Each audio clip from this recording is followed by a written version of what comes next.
অনেকেই বলেন আমি ক্ষেত, আমি হাঁস লাগাই, মুরগি লাগাই, সব কিছু পালি। ভাই এগুলো আমার ভালো লাগে। হাঁস মুরগি কবুতরও ছিল আগে। এটা ক্ষেতের কিছুই নাই আমি মনে করি।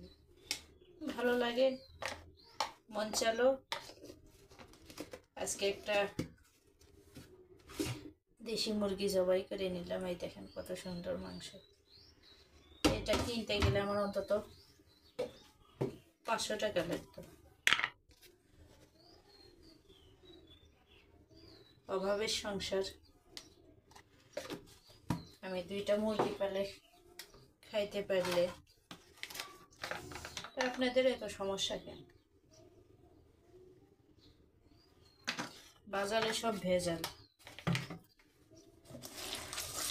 কক পাকিস্তানি মুরগি দেশি মুরগি বলে বিক্রি করে। ভেজাল খাওয়ার চাই বাড়িতে পুষে নিজে জবাই করে খাওয়াটা অনেক মজার না?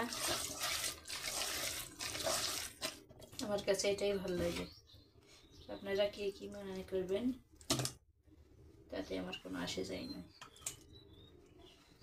আজকে রান্না করবো দেশি মুরগির পাতলা ঝোল মাখায় দিয়ে।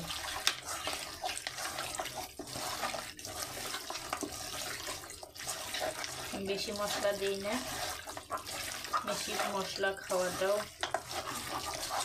ঠিক না। বাজারে সব ভেজাল খাবার।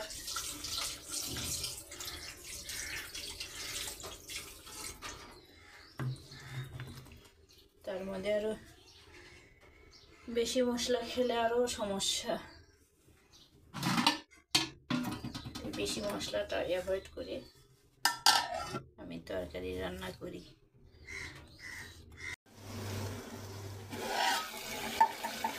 কি সুন্দর কালার। আর একটু নাড়ে চাড়ে দিয়ে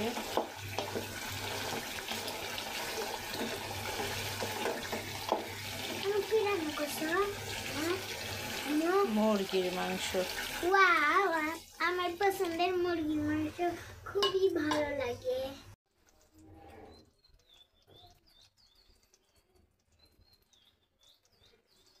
হয়ে গেল দেশি মুরগির পাতলা ঝোল।